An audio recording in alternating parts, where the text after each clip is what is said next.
महाराज, और वो छठ भी कोई साधारण नहीं।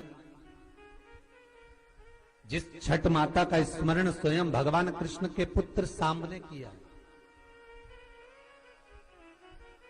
जिस छठी माता को स्वयं कार्तिकेय जी को दिया गया, पूरा विश्व, हमारे बिहार साइड के जितने भगत लोग होते हैं आज से व्रत का क्रम प्रारंभ कर देते हैं। महाराज, please like, share and subscribe the channel and press the bell icon for new notification of videos. 36 घंटे का ये व्रत रहता है छठ का। स्नान, खाना, दूसरे दिन फिर वही क्रम में पूजन की तैयारी, भूखे रहना, सूर्य को अर्घ देना, उगते को डूबते को, और मां छठी का स्मरण करना।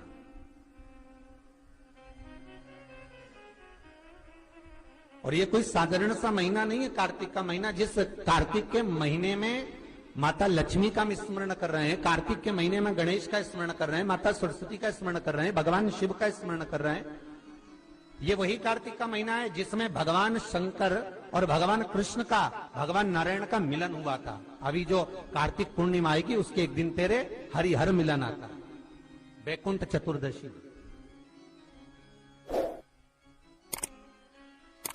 जिस दिन भगवान कृष्ण को, नारायण को, ठाकुर को बेलपत्र चढ़ती है और भगवान भोले बाबा को, भगवान शिव को तुलसी का दल चढ़ता है।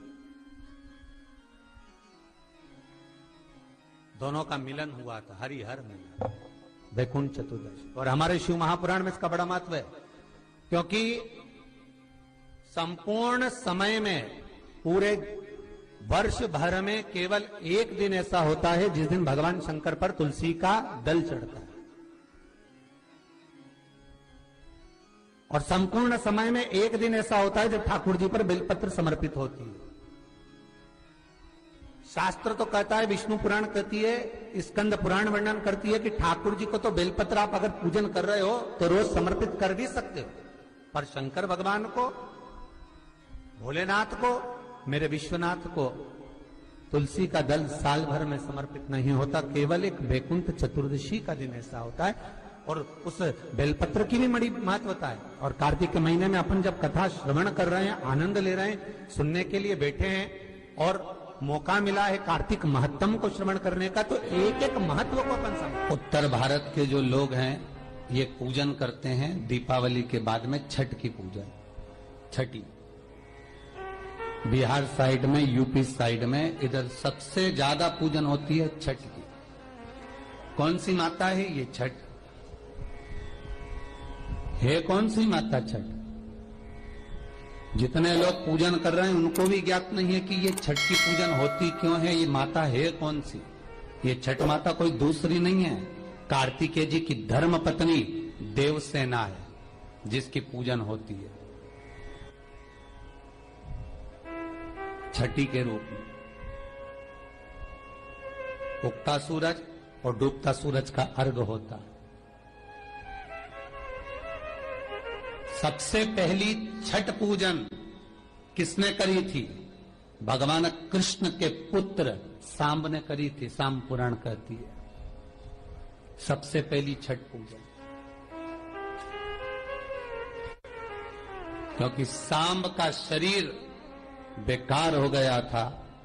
भगवान कृष्ण की शरण में सांब पड़ गया, पिताजी आपने मुझे श्राप दिया है, क्योंकि गलत भाव हो गया था, गलत दृष्टि हो गई।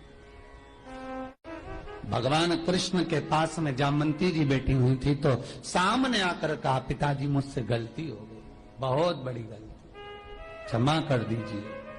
भगवान कृष्ण ने कहा, तुम सूर्य की आराधना करो। सूर्य की आराधना करी तो सूर्य कहते हैं तुम इंद्र की पुत्री देवसेना की आराधना करो। और कार्तिकेय जी महाराज की धर्म पत्नी देवसेना की जब आराधना सांब ने करना प्रारंभ करी, सूर्य को उगते को और डूबते को जब नमन करना प्रारंभ करा, अर्घ देना प्रारंभ करा, जल में खड़े होकर शाम तप साधना में डूबा रहता, सूर्य का स्मरण करता, देवसेना का स्मरण करता, तो देवसेना वहां प्रकट हुई। देवसेना ने कहा मैं भगवान की छठी कला हूं,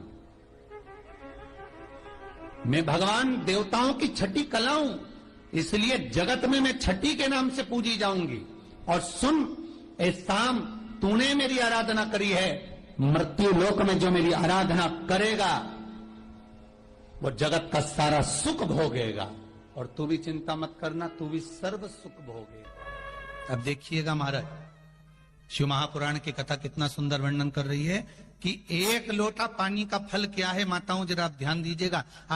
कई लोग कहते हैं गुरुजी आप पुरुषों को तो कहते ही नहीं हो कि एक लोटा पानी चढ़ाओ, कि पुरुष लोग मंदिर जाएं, कि पुरुष लोग भगवान शंकर का आराधना करें, पूजन करें। मेरा आप सबसे निवेदन है, इस व्यासपीठ से हमने कभी ये नहीं कहा कि माताओं आप जल चढ़ाओ, कि पुरुष आप जल चढ़ाओ। हम तो निवेदन सबके लिए करते हैं कि आप सब मिलकर, गला पकड़ रहा है बाबू, आप सब मिलकर आप शिव की आराधना करिए, आप सब मिलकर भगवान शंकर का आराधना करें। एक लोटा पानी, चाहे पुरुष हो, चाहे स्त्री हो, चाहे बच्चे हो, चाहे युवान हो, चाहे बड़े हो, वो जल शिव को समर्पित करें, शंकर को जल समर्पित करो,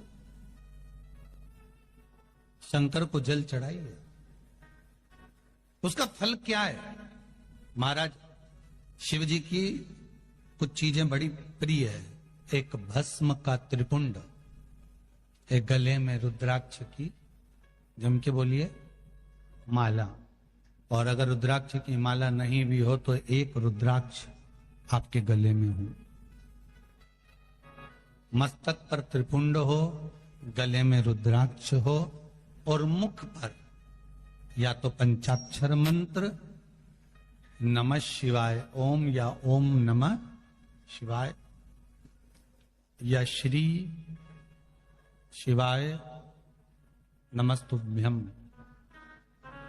फिर से बोलिए, श्री शिवाय नमस्तुभ्यम, श्री शिवाय नमस्तुभ्यम। पंचाक्षर मंत्र या शिव महापुराण का मूल मंत्र आप उसका